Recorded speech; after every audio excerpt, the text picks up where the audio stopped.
Hello dear listeners, my name is Frank Patrick. It is noon as usual and you are listening to your daily vlog show, A History of Politics.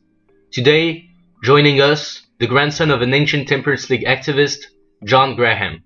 So John, I heard that you are today a renowned historian and that you are passionate about your grandfather's history. In other words, you studied the dark and controversial ages of Prohibition. Well, yes indeed, Frank. I admire my ancestors' work and I especially appreciate to share it. Now, don't be afraid, I'm not going to glorify Prohibition. On the contrary, I like to be straightforward on the historical aspects and then take a step back to discuss those elements with a much more open mind. I would also like to add something on what you said to enlighten our audience. I developed my research at the university, particularly on the means used by the lobbies that led to the establishment of a nationwide dryness. Indeed, yes, and I would like to invite our audience to check the historical background of the Prohibition era by checking the other pages of our blog. The link will appear. Now, I heard that those leagues were particularly organized and that their work spread on a long period. Is that true? Well, as you said, those lobbies worked with concrete methods, changing from one group to another, of course, and were therefore really effective. Now, we have to differentiate three stages that affected the USA of both the 18th, the 19th, and the 20th century. In fact, the first wave, dating from 1780 to 1863, this movement saw the birth of theories and lobbies as early as 1784, when Rush published an inquiry into the effects of ardent spirits upon the human body and mind, a tract that explored the dangers of the abuse of alcohol. The second wave, dating from 1872 to 1893, on the contrary, was forged by some of the first measures of sensibilization, whereas the third wave, dating from 1893 to 1933, saw lobbies entering the political sphere at its nearest, and finally obtaining their amendment in 1919. Now, those three waves are a demonstration of the many means used by the leagues to obtain popular and political attention.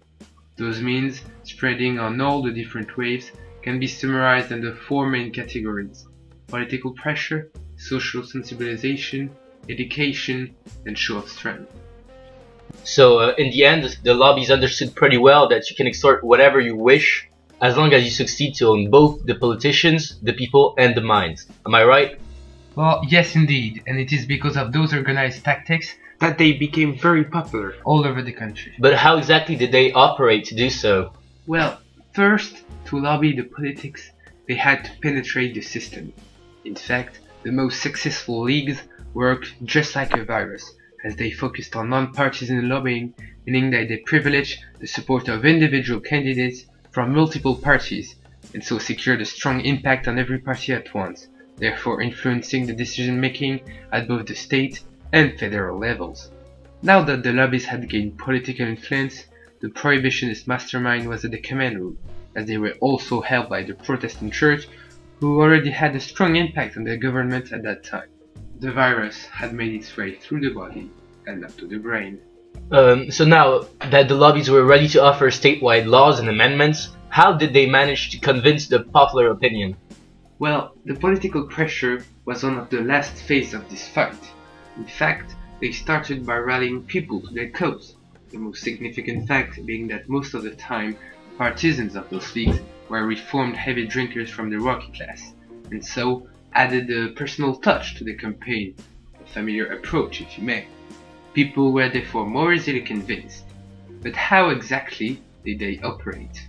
Well, they worked right on the streets, actively campaigning for the women's suffrage cause, who were the first victims of the adverse effects of alcohol consumption, or by obtaining citizens to vote for the politicians they preferred. To do so, public speeches were organized, as well as propaganda, which played a huge role during this fight. As if the vote of the citizens weren't enough, the lobbies expanded quickly, merging and inviting new people with new stories, new capabilities, and new contacts. Those people were convinced by the theories of the temperance movement and so both criticized saloons, accused the abuse of alcohol, and got their entourage to quit drinking. And so quickly the Temperance League movement became popular over the street. You talked about education. Yeah, I can't figure out how these lobbies managed to conquer this fear. Well, it is pretty simple. If you want to educate the population, you either have to do it on adults or on kids.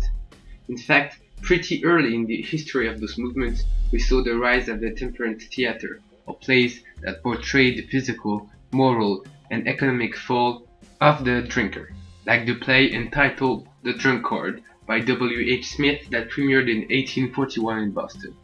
It was a really popular play, as it ran for 144 performances, showing therefore how many people had been conquered by such a demonstration of the reality. Now, the lobbies worked also close to the families, as they built a project named Education on Wheels that brought the temperance education all the way to the people's homes and farms, educating therefore both children and adults.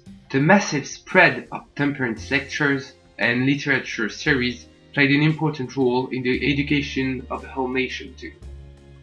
But we both know that this isn't the most effective way to convince the people, is it? Well, yes indeed, you're right. Groups like the one operated by the charismatic Carrie Nation will make their way through the citizens' minds by acting violently to promote and glorify prohibition.